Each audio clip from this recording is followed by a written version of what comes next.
This channel does not promote any violent, harmful, or illegal activities. All content provided by this channel is meant for an educational purpose only.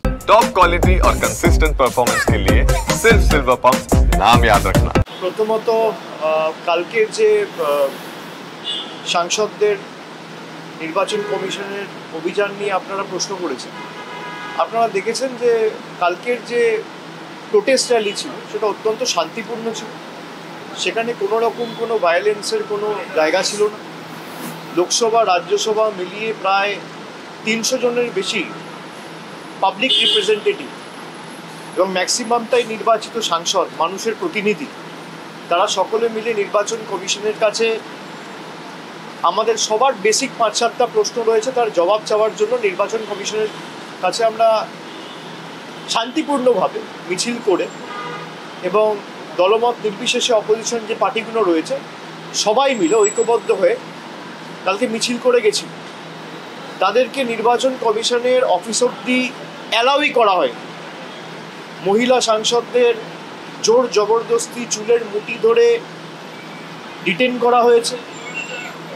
এমনকি পুলিশের বর্বরতা বা পুলিশের অতি সক্রিয়তা দিল্লি পুলিশে আপনারা দেখেছেন।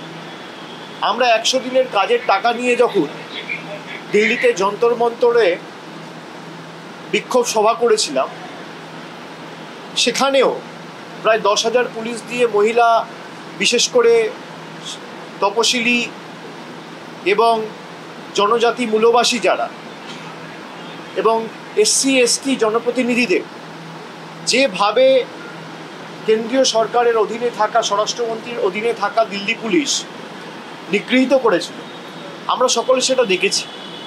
গতকালও যেটা করেছে, এটা থেকে স্পষ্ট যে নির্বাচন কমিশনের কাছে কোনো উত্তর নেই, কোনো জবাব নেই।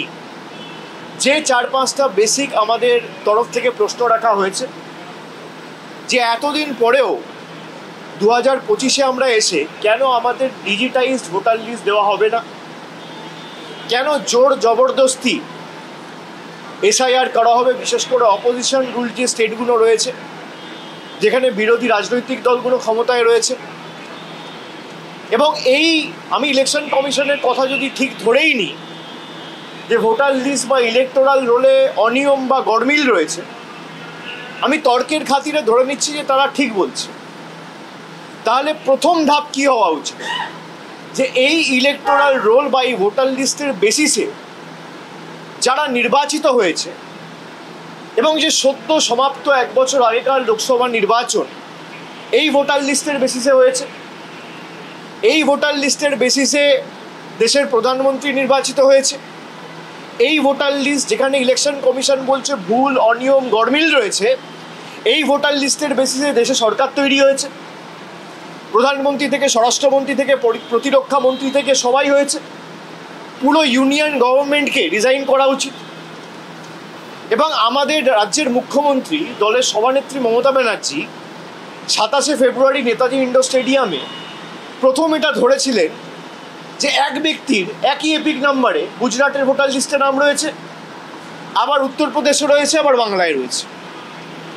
কংগ্রেসের তরফ থেকে যে সাংবাদিক বৈঠকটা করা হয়েছে সেখানে স্পষ্টত দেখানো হয়েছে যে একই ব্যক্তি একই দিনে একবার বারাণসীতে ভোট করছে, একবার কর্ণাটকায় গিয়ে ভোট করছে।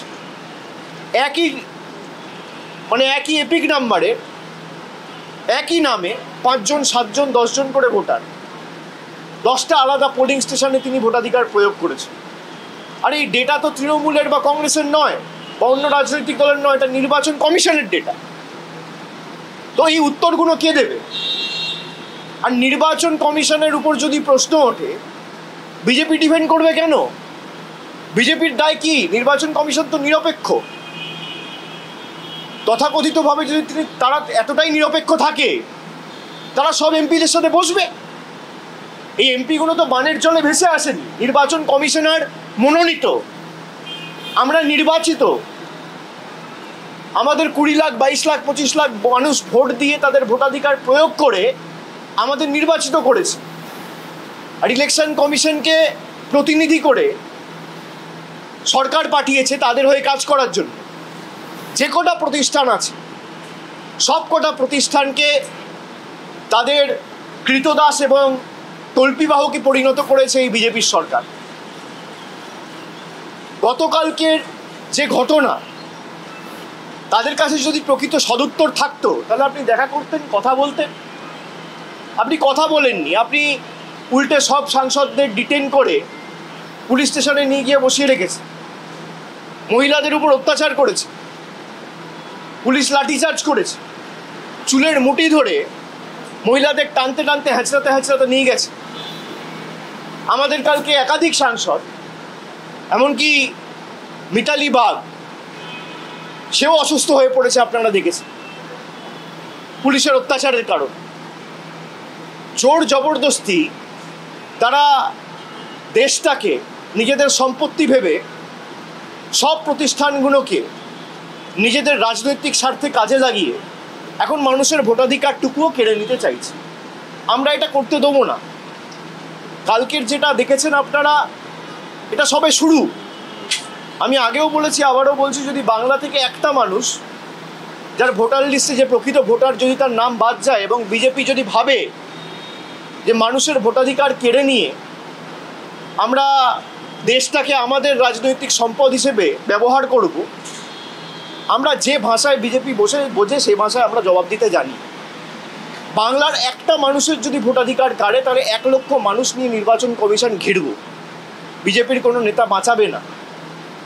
বিজেপি ভালো করে জানে যে বৈমাতৃসুলভ আচরণ বাংলার মানুষের প্রতি, বিশেষ করে গত 4.5 বছরে নির্বাচনে হেরে যাওয়ার পর বাংলার মানুষের প্রতি তারা করেছে, টাকা বন্ধ থেকে শুরু করে বাংলার মানুষকে বিভিন্নভাবে ব্যঙ্গ বিদ্রুপ করে বাংলাদেশি বলা, বাংলার মানুষ যদি ভোটাধিকার প্রয়োগ করার সুযোগ পায় এদের জামানত বাজেয়াপ্ত হবে। সুতরাং তারা আগে থেকে প্রস্তুতি নিচ্ছে। আমি ইলেকশন কমিশনকে বলবো যে সবাই বলছে আপনারা ভুল, বিরোধী পার্টি। আমি ধরে নিলাম তর্কের খাতিরে আপনারা ঠিক।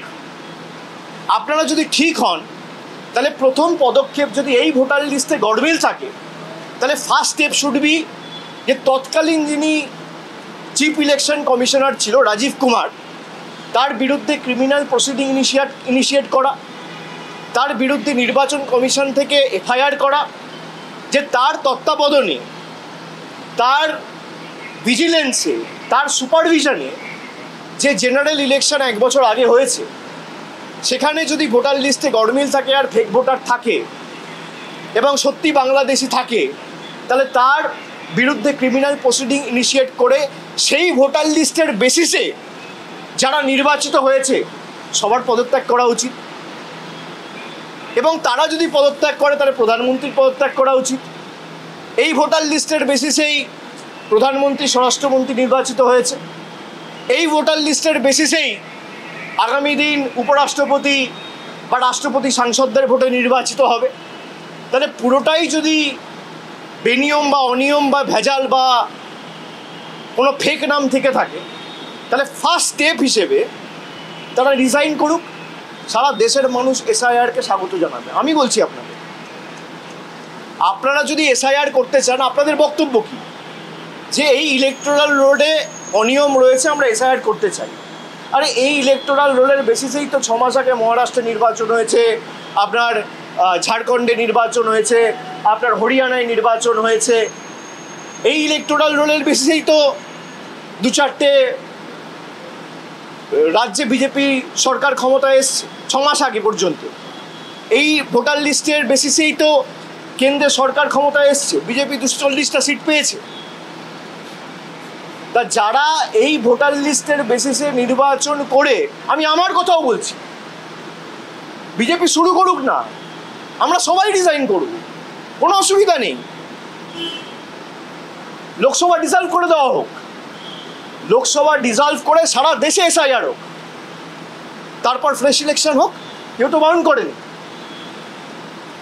ভাই আপনি নির্বাচিত হয়েছেন, আপনার ভোটার লিস্টে গড়মিল নেই, আমি নির্বাচিত হয়েছি, আমার ভোটার লিস্টে গড়মিল রয়েছে। কি সুন্দর! এটা হতে পারে না। একই যাত্রায় পৃথক ফল, এটা হতে পারে না। আপনারা দৃষ্টান্ত স্থাপন করুন না। এত আপনারা সততার কথা বলেন, গণতন্ত্রের কথা বলেন, আপনারা ভারতবর্ষের উজ্জ্বল ভবিষ্যতের কথা বলেন, তো বিজেপির নেতাদের বলবো বা এনডিএ শরিক যারা আছে তাদেরকে বলবো আপনারা শুরু করুন। তৃণমূলের যত জনপ্রতিনিধি আছে বা বিরোধী রাজনৈতিক দল কংগ্রেস, এদিকে ডিএমকে বা সমাজবাদী পার্টি, সবাই ডিজাইন করবে, পুরো লোকসভা ডিসলভ করে দিন, তারপর আপনারা এসআইআর করুন। লোকসভা ডিসলভ করে দেওয়ার পর সারা দেশে এসআইআর হোক। বিজেপির যদি অবজেক্টিভ ঠিক থাকে বা এনডিএ সরকারের যদি অবজেক্টিভ ঠিক থাকে যে আমি দেশে ভোটার লিস্টে যাতে একটাও বাইরের ভোটার না থাকে সেটা সুনিশ্চিত করব, সবাই রিজাইন করুন, লোকসভা ডিসলভ করুন, তারপর আপনি এসআইআর করুন না। কাশ্মীর থেকে কন্যাকুমারী করুন, প্রত্যেকটা রাজ্যে হবে, উত্তরপ্রদেশে হবে, বিহারে হবে, বাংলায় হবে, ঝাড়খণ্ডে হবে, তামিলনাড়ুতে হবে, পাঞ্জাবে হবে, কেরালে হবে, সব জায়গায় হবে। কিন্তু আপনি থাকবেন পদে আর বাংলায় এসআইআর হবে, তা তো হবে না। এই ভোটেই তো মহারাষ্ট্রে আপনারা জিতেছেন, এই ভোটেই তো হরিয়ানায় জিতেছেন, তাহলে আগে তো এই রাজ্য সরকারগুলোর পদত্যাগ করা উচিত। কাল जो हुआ